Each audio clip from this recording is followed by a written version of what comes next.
Et bonjour tout le monde, bienvenue sur une nouvelle vidéo des lectures de Pipin. J'espère que vous allez bien.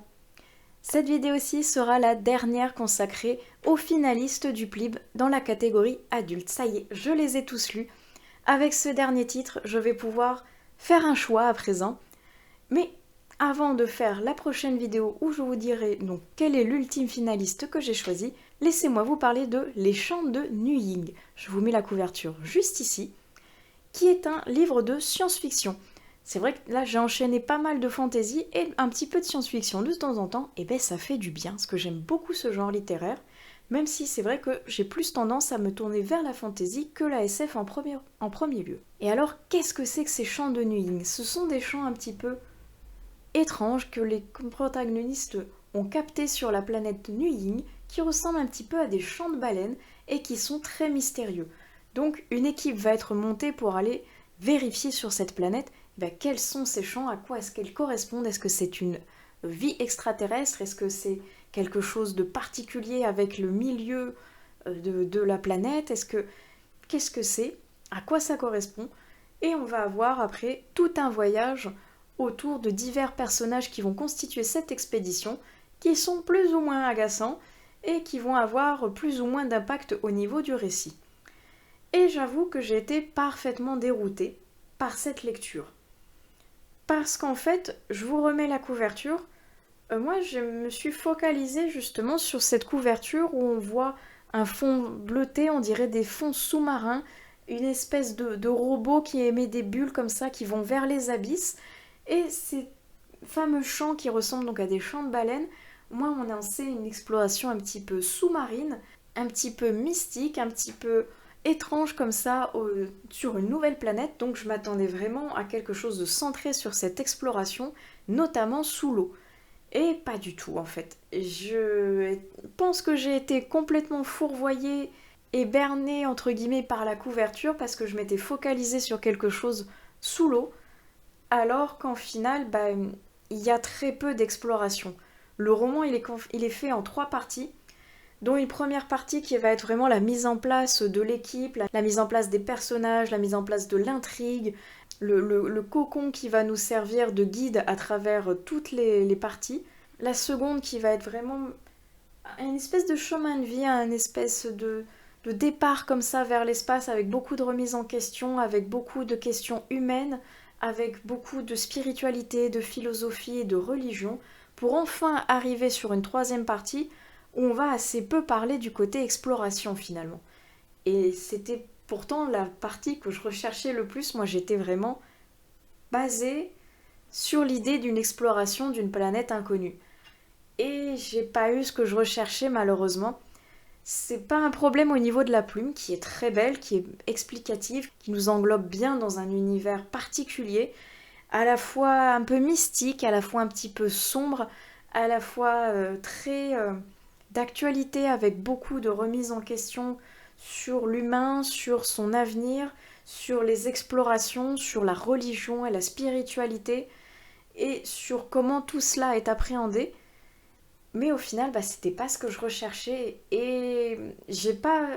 C'est pas que j'ai pas apprécié ma lecture, c'est que comme je m'étais fait une idée et que c'était pas le but de ma lecture, la spiritualité, j'ai été un petit peu fourvoyée et un petit peu déçue quelque part de ne pas avoir ce côté exploration beaucoup plus présent que ce que j'espérais. Donc c'est fortement dommage. Alors peut-être que je me suis laissée influencer par la couverture et le résumé et que je me suis emballée, alors que au final c'était pas du tout ce que l'autrice cherchait à mettre en avant. Il y a là bien un côté exploration, un côté recherche sous-marine de ces fameux champs, mais c'est vraiment pas l'entièreté du récit, c'est une infime partie par rapport à tout le reste où elle veut vraiment nous englober dans un voyage humain, un voyage avec des personnages qui sont vraiment détestables, qui ont une mentalité particulière, avec une confrontation entre la richesse et les milieux pauvres ou les milieux modestes, avec justement cet avenir qu'ont les riches et qu'auraient pas les personnes modestes si elles n'ont pas un cursus particulièrement fourni. Et c'est pas ce que je recherchais, ouais. Tout le côté spiritualité, moi, ne m'accroche pas. J'ai vraiment du mal avec tout le côté religion, c'est vraiment pas quelque chose que j'apprécie particulièrement dans les lectures. Et là, le fait de me retrouver au milieu de tout ça, alors que moi je voulais vraiment aller sur une planète dans l'espace et vérifier sous l'eau qu'est-ce qui se passait avec ces fameux champs. Donc, loupé. Tant pis, c'était pas ce que je recherchais, c'est une petite déception pour moi de ce côté-là. Même si ça reste une belle découverte une fois de plus, que le Plib m'a donné l'opportunité de faire, elle n'est pas à 100% une réussite pour moi de ce côté-là, malheureusement. Pourtant, d'habitude, j'aime beaucoup ce que fait Albin Michel, mais là, comme je vous disais, je pense que je me suis laissée envoûter par le côté sous-marin et qu'au final, c'était pas ça la finalité de l'histoire. Donc, tant pis pour moi, je me suis fait un peu trop des films, peut-être, je ne sais pas. Ce qui fait que je vais pas m'étaler beaucoup plus sur cette vidéo-ci parce que le récit ne m'a pas transporté, tout du moins pas comme je l'espérais. Donc, tant pis pour moi. Ce sera pour une prochaine découverte. Apparemment, l'autrice a fait d'autres œuvres, dont une que beaucoup de monde apprécie particulièrement. Donc, je vais quand même aller voir ce récit-là, voir si il m'enveloppe plus que celui-ci ou si on va être encore dans un côté un petit peu plus spirituel et que je passerai peut-être mon chemin parce que c'est pas le style de lecture que j'affectionne et que j'aime particulièrement lire, surtout en ce moment où je suis plus sur d'autres styles de lecture. Bref, j'espère que cette vidéo vous aura plu, que le condensé de toutes les vidéos de présentation des finalistes ne vous aura pas trop saoulé, qu'elle vous aura au contraire permis de découvrir des nouveaux titres et qu'elle vous aura peut-être donné envie d'en lire certains. Et en attendant, je vais clôturer ici. J'espère que vous serez présents pour la prochaine vidéo qui sera celle où je vais vous dévoiler le finaliste que j'aurai choisi dans la catégorie adulte. Il y aura également une vidéo où je dévoilerai le finaliste que j'aurai choisi dans la catégorie Young Adult Jeunesse, avant fin octobre de connaître le finaliste ultime qui aura été sélectionné parmi tous les votants et les jurés. Donc j'ai très hâte de sélectionner qui je vais choisir, de faire cette vidéo et de voir si le titre que je préfère dans les deux catégories va être sélectionné ou non.